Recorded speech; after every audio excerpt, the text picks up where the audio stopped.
Hey everybody, this is Dayne Young with UGAsports.com. Just giving you a quick heads up that the audio from our post-game show that you're about to hear sometimes cuts in and out a little bit. That's just from the connection that we had originally on YouTube Live. That's where this first aired. Please be sure to just subscribe to us on our YouTube Live page, Georgia Bulldogs, UGA Sports. You'll see a lot of great content on there. And so here we have it. You got me, Jim Donnan, the former UGA head coach, Radi Nabulsi, and Jake Roos for a little bit. They do cut out because of their connection about halfway through, but plenty of good content for you as we recap Georgia's 55-0 win against Arkansas State. And as we do every week with our podcast, this is our first one on YouTube. Coach, we'd love to hear your initial thoughts from Georgia's 55-0 win. Overall, where we are and looking forward to next week to get after Notre Dame. Well, and Roddy, let's kick it to you and Jake and just get your initial reactions being there at Sanford Stadium. 650 yards of offense, about 6th or 6th for Georgia football. Defensive shutout, I don't know. Special teams look good. I mean, it's had a good time. They showed their support, as Coach Donnan said. You remember last week we were speaking to Coach Donnan and said you'd have to be a just pessimistic person to find any problems with last week. You would have to be pretty much an ass to find something that you hated about it. You did. You shut them out. You scored at will pretty much, maybe even the fact they went 4 of 10 on a. Yeah, you're nitpicking at that point. Points with a shutout. Look, you're going to convert. You can have some third down scoring points. You can convert some third down. So overall, I was very impressed with Georgia today. As Coach said, I thought that a lot of that started to click. 388 yards, 388. And I don't care who you're playing. That's not what we're seeing from Georgia. We're not used to seeing that, and that's a great omen, I think, headed into next week. Yeah, and Coach, one of the things that I was really impressed with were some of the freshmen that got into the game and made some plays. When you're talking about Dom Blaylock, you see some of the same things from George Pickens, receivers. Lewis Sine got his first interception for Georgia. Seeing these freshmen come to age quickly, what does that mean from a coaching perspective? Yeah, I just think it's really good to see Dom get his shot. I read on Twitter where Roddy said maybe Robertson was held out with a minor injury, and I don't know if Coach Smart said anything about it. But, I think when you get your shot, you got to get in there. We lose Simmons, I hope for not long, but Pickens got to play more, and he was a target. He made some really good catches. But, we could pass the game. We underthrew a couple, and that, you're getting a little picky there, but we had a couple deep shots that really looked like the opportunity to make big plays. And certainly next week will be challenging. And I was a little surprised that we had one situation there early in the game, up 7-0, 4th and 1 against an inferior opponent like Arkansas State there, and we went ahead and kicked the field goal. I think Kirby just trying to send a message to our team that you can't be screwing around in the red zone, which we did. And he just said, hey, I'm going to penalize you, make you kick a field goal. So, but overall, as you mentioned, our defense has only given up one touchdown. And the one thing that I'll keep saying that we say on our Tuesday show, that for the people that don't get to hear that, and I do remember that we're going to have it at Your Pie next week, Roddy. So, I'm glad you remember that. The one thing that's very important right now to me, and people are going to say, what anybody, which is true, but every Tuesday and Wednesday we play a top 5 team for 2 hours and a half. Our offense plays against our defense, is against our offense, about 100 plays every Tuesday and Wednesday. So our competition has been slight in the games, but we've had tremendous competition in practice. If you're just joining us here on YouTube Live, I'm Dayne Young with UGAsports.com. That was the voice of former Georgia head coach Jim Donnan. He's on the line with us, and you see Radi Nabulsi and Jake Roos live from Sanford Stadium. If you have comments or questions that you want to get featured on here, We're monitoring those as we go, so please be sure to share those. Jake, I want to go to you because one of the things that I was impressed with was Georgia was able to get a rush and not have to blitz too much, even though they did blitz at certain times. What have you seen from this defensive line growing from Vanderbilt to now 3 games into the season? Well, you got to be encouraged by it, I think. And you're seeing a lot of guys rotate in. I think that's been a big key, especially going into this Notre Dame game. You've got a lot of guys now who have game experience under their belt. One of the knocks against this group was game experience. Guys like Devontae Wyatt, Trayvon Walker, just getting their feet wet in this system. I think the opportunity for them to play in a couple of games like this and take that step forward has been big for Georgia. And really, I think that's true across the team. I think that the opportunity for these guys to get in there, the young guys to make an impact, very impressed with that. I think most of all, I was impressed that Georgia was able to zero in on this week, looked incredibly focused. You didn't get any sense that they were looking ahead to next week against Notre Dame. And I think that after Coach mentioned, three games of not the highest caliber, it can be tough to keep focus. Impressed with how they did that today. Coach, when you have a team and I've heard you say Kirby's not going to let his guys look ahead. That's just not going to happen. That's not what he does. But everyone else in Athens has been looking ahead to this Notre Dame game for a year, 2 years, maybe since the last Notre Dame game. Just from a coaching perspective, what do you have to do to keep your team rolling like Georgia is today? You mentioned Georgia Tech had their loss to the Citadel. Georgia's not having these speed bumps against lesser opponents. They're taking care of business. How do you make that happen as a coach? Well, I think we've said it over and over, but I'm going to repeat it for everybody. Is just the conditions that we have at practice are game-like conditions that simulate things that you need to do, whether it's red zone offense versus red zone defense, coming out offense off the goal line. All these situations that you see in a game, we put immense pressure on our team in practice to perform and defend and go against each other. And I think that carries over as the way our team has progressed since Kirby's taken over.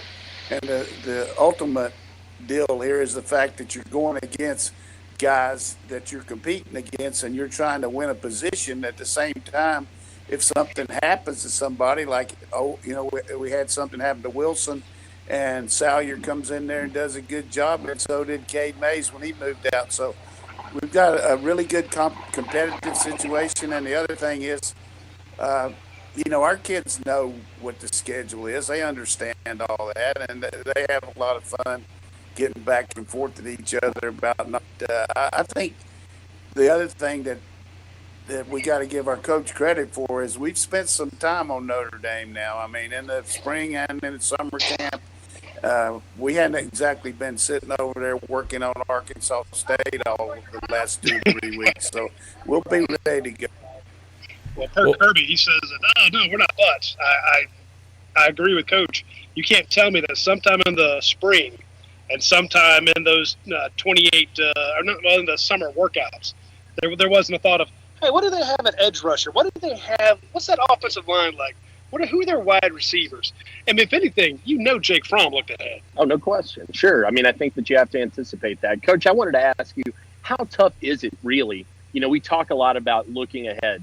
How tough is it to keep a team from doing that, especially with a matchup of this stature on the horizon? It's tough, but at the same time, let's just say you're one of our edge rushers and you're working one-on-one in practice and you're having to get around Isaiah Wilson or Thomas, and you got Coach Lanning over there beating down on you. You're not thinking about finding a way to win your job there and stay with your job. And I think that's really part of what we're saying is you can't be looking ahead when you've got to go your day-to-day. You have to get through every day, and part of that is one-on-one competition and team competition. But now we don't even have to answer that question or ask it, because if we were looking a pretty good job of taking care of business, and if we weren't looking ahead, then we'll be ready to go this week. So it's a big game, but I'm not ready to anoint Notre Dame right now and say that this is mission impossible. When you think about that stadium on Saturday night, I mean, I think we're going to have one of the best atmospheres ever at Dooley Field at Sanford Stadium with the national audience watching. It's just going to be incredible atmosphere. And you guys are such gurus on recruiting. It'll be a who's who on before the game, the guys walking around. You could have an NFL team potentially on some of these guys that are going to be here visiting for this game. Isn't that right? Oh, there's no question about it, Coach. This week, I will say for those watching at home, the shortest list of recruits. I did not spot a recruit this week. That's the first time in the Kirby Smart tenure that's been the case. I think they had to just be giving everybody a rest this week because next week is going to be so intense. You're talking about 5 stars coming from all across the nation. Darnell Washington, Noah Sewell, who we'll have a story with. Look for Keely Ringo to make the trip. I would expect to see him out there. 5-star. I mean, Kendall Milton's coming to town, 5-star. It's going to be one of the most ridiculous recruiting weekends to go along with that electric game atmosphere. 2021 5-star. Well, one thing, Jake, too, is that when you have games like this, maybe the recruits weren't there, but I guarantee you some of these guys saw Kenny McIntosh get in there and get his shine late in the game. Having moments like that have to help recruiting in terms of the depth and understanding that, hey, yeah, you may come in and you may be 4th or 5th on the depth chart, but if you work, you'll have your time. Yeah, and there's no question about that either. I think that Kirby Smart has made that clear. And it's one thing to say it. It's another thing to put that into practice. And I think George has done a fantastic job with that. When you mention a guy like Kenny McIntosh coming in 5th in the depth chart, one of the most loaded rooms in the nation at the running back position. Kirby Smart mentioned that after the game, said, look, this is a kid who comes from a high level of competition. He's not scared. He's done the things we've asked him to do, and it's paying off with opportunities for him. You've got to be excited if you're a young, talented player watching at home and feeling that you can make an impact regardless of where you go. 67 yards for Kenny Mack. And a touchdown, yeah. We do have a couple injury questions here on our YouTube chat. Tyler Simmons, Demetrius Robertson, Roddy Jake. What are you hearing from the stadium? We asked Coach after the game, what's going on. He says that Demetrius Robertson has a nagging injury. Wouldn't say what it was, but we tweeted out that we're hearing that it is a minor hamstring issue. He said minor nagging injury. We hear it's a minor hamstring issue. In a game like this, you don't need to make him play, so you sit Demetrius Robertson. You have him at full strength next week. We've seen them do that, And then it's not like Don Blaylock was having a bad day. You bring in the number 2 guy, and he kills it for you. Tyler Simmons was kind of banged out of bounds.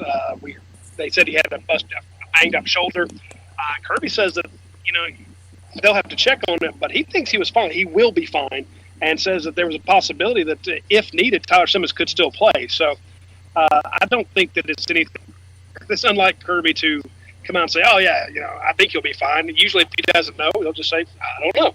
So, or we're waiting on an X-ray. I mean, what was it with Akers Jackson when he had the hand of the Vanderbilt game?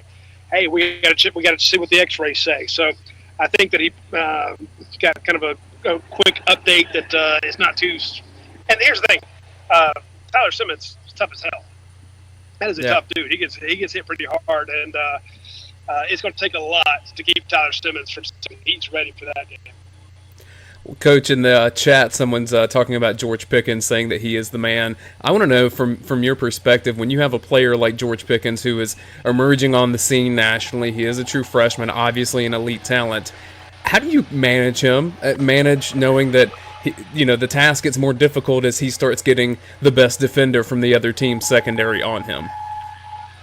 Yeah, I think it's been managed extremely well. First of all, Kirby wouldn't give him a jersey number to let him know he had to earn it, which that's what you got to do. I mean, even though you're a 5-star player out of Alabama, player of the year and all that, you got to come in here and earn your spurs. And so we didn't know right to the last minute if he was going to be number 1 or not. And so I think you just let him know that you work your way up the ladder. And I think that the general tendency of all fans, and it was like that, it's been like that ever since I've been coaching, is to talk a little bit more about the guys that are coming on, the newest guys, and not enough about the guys that are that have earned their spurs. I mean, Landers had a couple shots today that maybe he could have had, that, if a little bit more accurate, or maybe use both hands.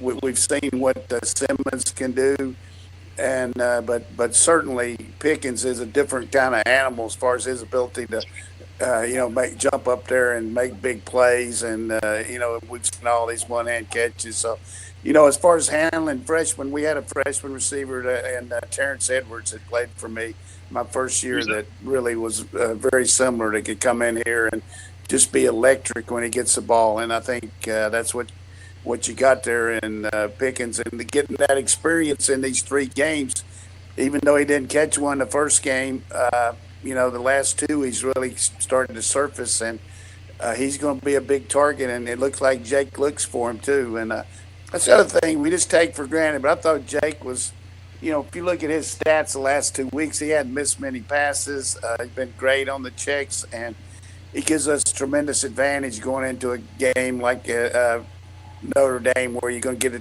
be able to check at the line with the crowd noise, and then they're going to have a hard time with our crowd. I guarantee you they're going to have some trouble jumping offside. This place is going to be worse than bonkers. Coach, I want to point out something. George Pickens led the team with 5 receptions for 84 yards. Dominic Blaylock was second with 4 receptions for 112 yards.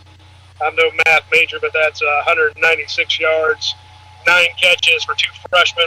And then Lawrence Cager right behind him. That's 3 brand new additions to this team this year, making a huge impact on the receiving end for the Bulldogs. You got to love this. Catches, 2 touchdowns, 200 yards between those 3 guys who were not playing here last year. Impressive. Well, and then you've got Lawrence Cager with his downfield blocking as well. I mean, that's something that Georgia has relied on him upon. And you still have the tight ends. I'm seeing more and more of John Fitzpatrick out there throwing hard blocks along with Eli Wolf and with Charlie Warner. Their value, Georgia's not shy of running 2 tight end sets, Coach, and I think that's because they see that those 3 guys can handle the load. Yeah, and the other thing, it just gives you a chance to balance up the defense. When you can go 2 tights, where you have a tight end on both sides and 1 back, and then 2 wides, whether they're on opposite sides of the field or on the same side in a twin split, it just makes the defensive front have to either slant or have to balance up. And when that happens, when you're going against these big guys, it just creates a lot of running area. And we do a good job with our motion too. I thought this direction today was excellent with our the play that Cook scored on, where he lined up wide, shifted to a position, which made the defense react a little bit, and then they ran a little reverse back to him, and he showed you again why every time he doesn't touch the ball, it makes you wonder why he's not touching it more. Slippery, and but you got Swift in there, and you got Harrion, and I just don't want to go overboard here because all these guys are good, but our competition is getting ready to step up Notre Dame, but I don't know who else our competition is going to be, looking at some of these teams that I've watched the last few weeks in the Eastern Division. It's just we're not going to get tested too much. Maybe Auburn, but who knows. But right now, I think our team is very talented, extremely well coached, and has a good sense of direction going down the rest of the year. Well, and yet also another week of just tremendous kicking effort from Jake Camarda and Rodrigo Blankenship. Jake, I don't know where your perspective was, but I was hearing that Rodrigo's initial kickoff to start the game, that some people thought that could have gone out of the stadium. It was boomed.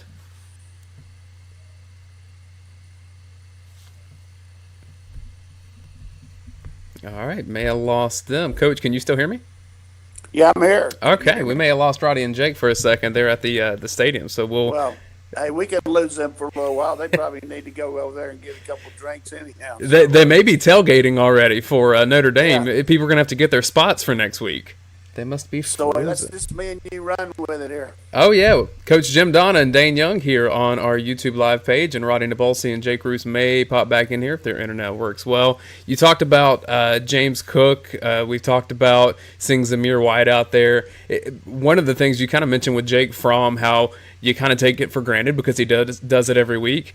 Kind of the same thing with DeAndre Swift. I mean, he's still getting his his carries are being managed, I think, well, but he's just special with the football in his hands, and I think you'll definitely see him lead the pack next week against Notre Dame. What can you say that about DeAndre Swift and what he means to Georgia's offense?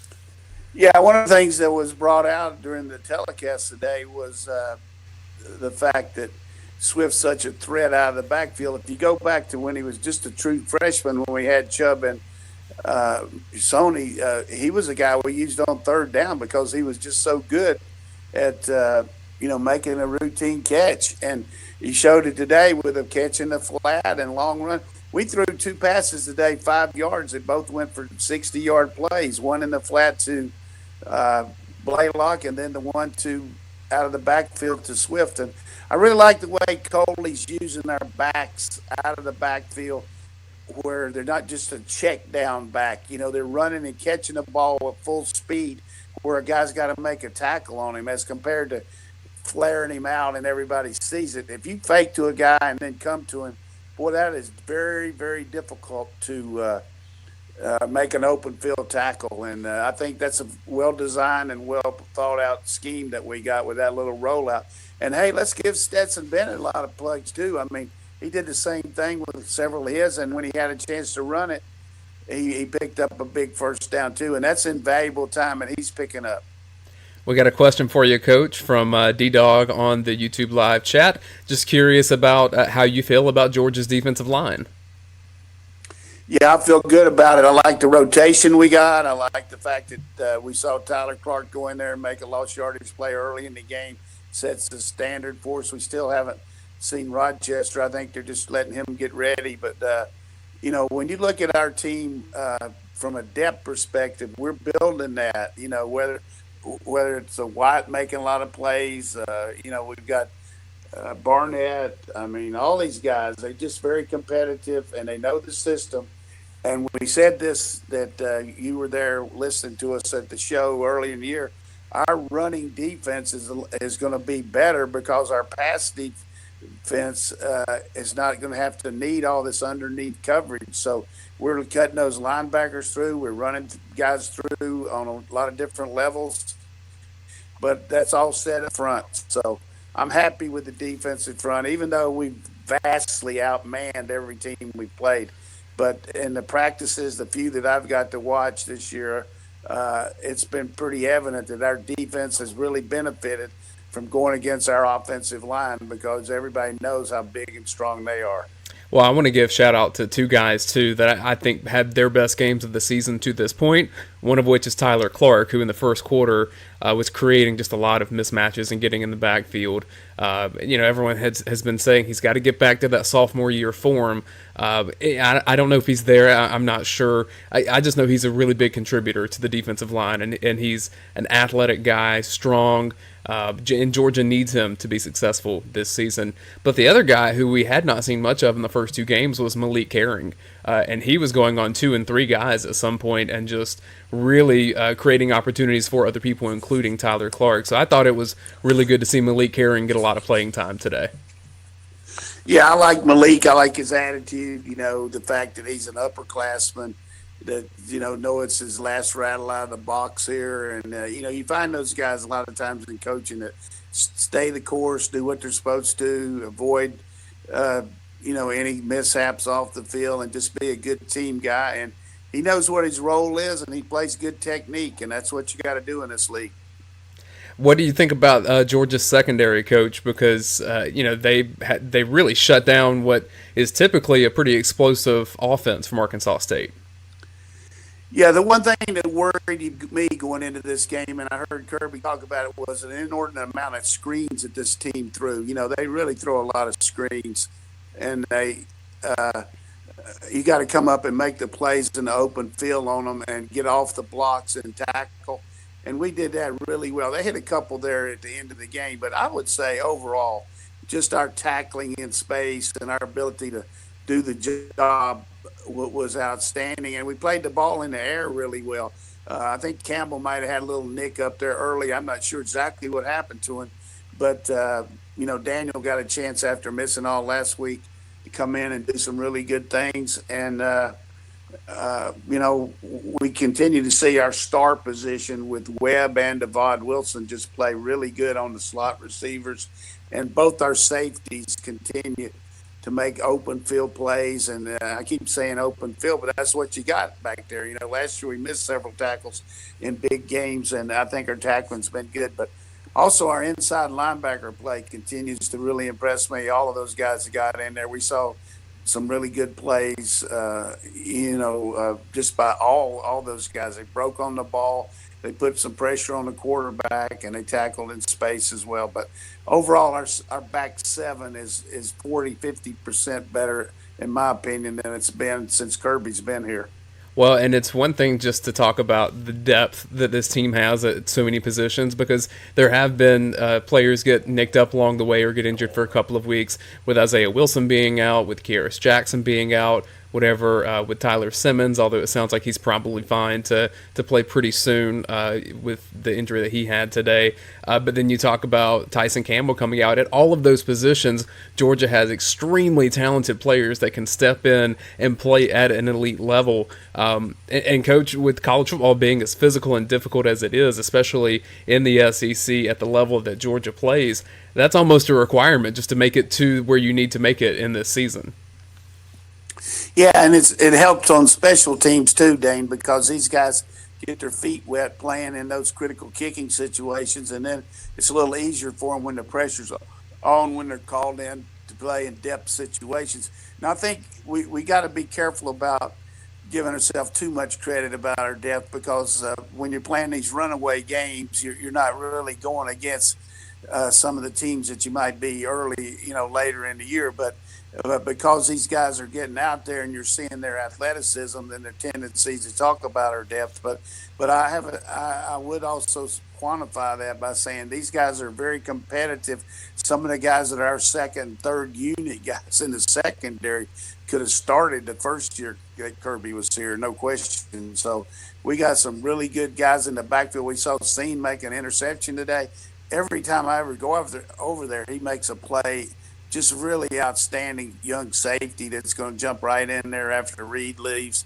I like the way that Quay Walker really made a big play today too, and Crowder. Just can't say enough about when you beat somebody 55-0, you got a lot of good things happening. Definitely so. And, there's a lot of teams that are having struggle wins or even upsets on a week like this where the slate doesn't seem as strong. So that says something about the mentality that Kirby Smart has for Georgia, that hasn't happened to this point in the season, even though, Georgia's talent and depth tends to overpower the opponent over time. I do want to kind of shift ahead slightly before we wrap up, Coach, and just when you have a big game like a Notre Dame, College Game Day is probably going to be in town. It's the primetime game on CBS. Do you prepare your team for the amount of attention that comes in any kind of different way? Do you try to insulate the chatter and everything? Because the eyes of the college football world will be on UGA for really the next week.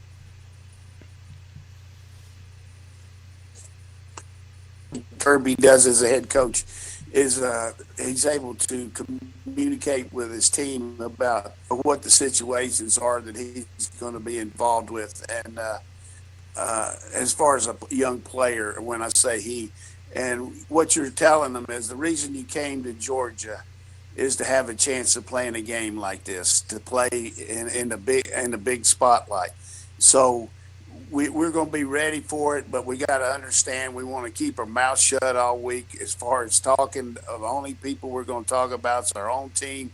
We're going to respect. We'll talk about how happy we are with our season. Talk about ourselves as far as being smart about not bragging too much, or really understanding that there's going to be chances for everybody to pat you on the back walking around campus. Just be careful about that and understand that we got to prepare just like they do. They got a runaway game today too. They're playing a pretty good team in Louisville the first game, but today they're playing New Mexico, who's having a hard time. Their coach in there, and they were ahead like 21-0. So, but I think the main thing is that Kirby does is, like every head coach, on Monday when they have a team meeting, they'll say, these are our team goals for the week. We've got to do this, we got to do that. And they give intense scouting report. The personnel people here break down every player on their team and talk about their strengths and their weaknesses. Like, hey, when it's 3rd and 6 and he's got a release, he'll take a jab release, or he'll do a 2-step release, or whatever it might be. So you learn some of their little idiosyncrasies that'll help you be a better player. So we'll be ready to go. Athens will be crazy for the next week, and we'll have a lot of coverage for that and wrapping up the Arkansas State game on UGAsports.com. I guess let's go ahead and wrap up this show, Coach. We lost Radi Nabulsi and Jake from the stadium. They may have gotten kicked out as they prepare for that game next week. We have no idea, but maybe they're in downtown Athens by this point. Just your final thoughts on Georgia's performance against Arkansas State and where we are 3 games into the season. Yeah, my final thoughts are, hey, if you could have scripted back in August where our team would be at this point, except for the injury to Isaiah and Karras, you couldn't ask for much more. You've been able to build up some quality depth at quarterback, getting Bennett in there. You've gotten some of these young receivers, which were the question mark for our team, being able to get them step up and get quality time. And then the depth we built with our special teams, both punter and kicker, are doing great. So, I think now we're into what we call the second phase of the season here because, we're going to break it down. We got one more non-conference game and then all conference games to Tech. So I would think that at Kirby, just like any coach, there's some things that we can definitely work on, but got to feel good about where we are. Georgia 55-0 win over Arkansas State. Jim Donnan, we always appreciate your time with UGA Sports and just grateful for everything that you do for us. We're going to wrap up this show, and we will chat with you late as Georgia plays a night game, so I hope we can all stay up for that. Yeah, hey, thanks for having me on, Dane. My big deal to do this is just supplement my old player, Kirby Smart, and just so proud of him and what he and his staff are doing. All right, thanks, Coach. That's our postgame show. See you next time.